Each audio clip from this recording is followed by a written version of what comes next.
जय श्री राम सभी को। ये तो सभी सनातनियों के साथ एक तरह से लॉल ही हो गया, LOL। अब जिस स्त्री के लिए इन लोगों ने आवाज़ उठाई या इनके पक्ष में आकर के ये कहा अभागी औरत है, ये है वो है, जिसका पति इस समय भी साथ ना दे, इस समय में भी ना बोले, इससे ज़्यादा अभागा कोई नहीं। बहुत सारे लोगों ने अपने अपने हिसाब से कहा था।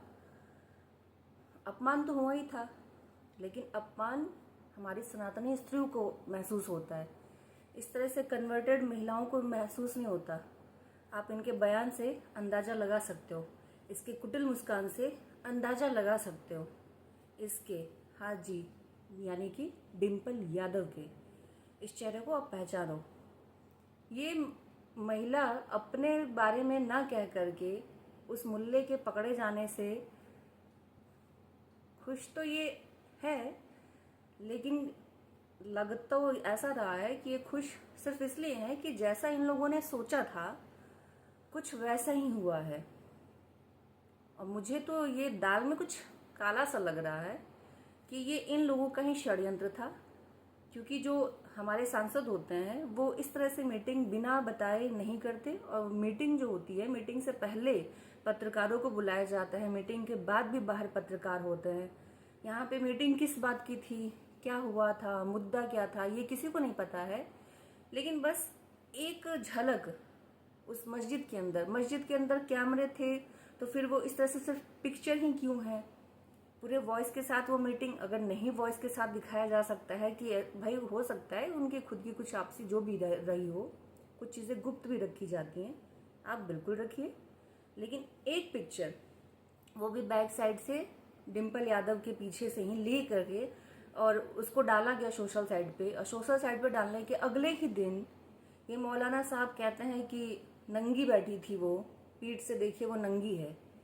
ये अपमानजनक हम लोगों को लगा, क्योंकि हम सनातनी हैं और हमें हमारे सनातन धर्म में स्त्रियों का अपमान किसी से बर्दाश्त नहीं होता।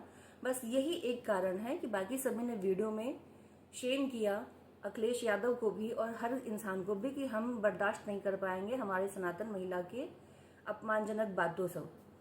खैर, ये तो हमें समझ नहीं आया था या हमें पसंद नहीं था तो हमने किया।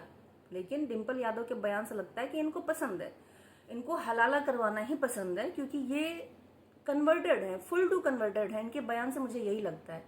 इस औरत को जहाँ पे उसके लिए बोलना चाहिए था, वहाँ उल्टा ये बीजेपी ही फिर से उल्टा से सवाल कर दी। इनको अचानक से फिर से मणिपुर याद आ गया। इनको ऑपरेशन सिंदूर के बाद ना जाने कब इसने सुन लिया कि हमारे जिनके आने के बाद से हमारे भारतीय सैनिकों को उनका सही स्थान उनको मिला, उनको मान और सम्मान मिला। वरना यही सैनिक भाई थे कि जिनको एक टाइम का खाना ढंग से नहीं दिया जाता था, जिनको हमने खुद सुना है, क्योंकि हम जहाँ आए हैं यहाँ भी हमने सुना था कि ये तो वो कुत्ते हैं कि बस एक को फेंक दो और लड़ने को तैयार हो जाते हैं। तो इनको तो कुत्ते की तरह माना जाता था। और ना, अगर यकीन ना हो तो उन्हीं सेना के जवानों से आप पूछ लो कि कांग्रेस के समय में उनकी क्या इज्जत थी, उनकी क्या वैल्यू थी, और आज बीजेपी के समय में उनकी क्या वैल्यू है। देश के हमारे हीरो हैं वो, और जिस तरह से हीरो का सम्मान होना चाहिए, इसी बीजेपी की मोदी सरकार ने उनको वो सम्मान वापस लौटाया, जो उनका हक है, उनका अधिकार है। उन पे आ गई ये। इनको मणिपुर ही सिर्फ याद रहता है और बाकी कुछ नहीं याद रहता। अभी हाल फिलहाल में ना जाने कितने सारे घटनाएं हुई हैं, मैं गिनाने लग जाऊंगी तो काफ़ी सारी घटनाएं आ जाएंगी। उस समय में इनके मुंह से एक शब्द नहीं निकला था। इतना अच्छा नेक कार्य अभी हाल फिलहाल में मोदी जी ने किया। 25 ये OTT जो क्या कहता है उसको, प्लेटफॉर्म जो भी है, अश्लीलता फैलाने वाले जितने प्लेटफॉर्म थे सबको बंद किया। उस पर इन लोगों से एक शब्द भी नहीं निकले। एक जगह पे सिर्फ नंगा शब्द आने पर में हम भारतीयों के मन में इतना मतलब कि क्रोध आया था कि हमने तुरंत ही उसका जवाब दिया। उसका इनको जरा सा फर्क नहीं पड़ता है। कहती हैं कि मणिपुर में इसी तरह से महिलाओं को बोलना चाहिए था। अरे सबने बोला, जिसको बोलना चाहिए था सबने बोला, अपने नहीं सुना। बाकी आप वीडियो देखिए, इनके भी बयान और इनके पतिदेव की बयान, पतिदेव नहीं, ये मियाँ बीवी के बयान सुनिए, क्योंकि ये लोग मुल्ले ही हैं। और इनसे कह दीजिए, मैं तो यादव जाति से भी कहना चाहूंगी कि आप लोग भी समझदार बनिए अभी भी, और आप कहिए कि आप यादव हटाओ, क्योंकि ये यादव है नहीं। बाकी उनको जो भी अपने अब्बा जान का सरनेम समझ में आता है वो सरनेम लगाएं, यादव हटा दें, क्योंकि ये लोग यदुवंशियों का ही नाम डुबो रहे हैं।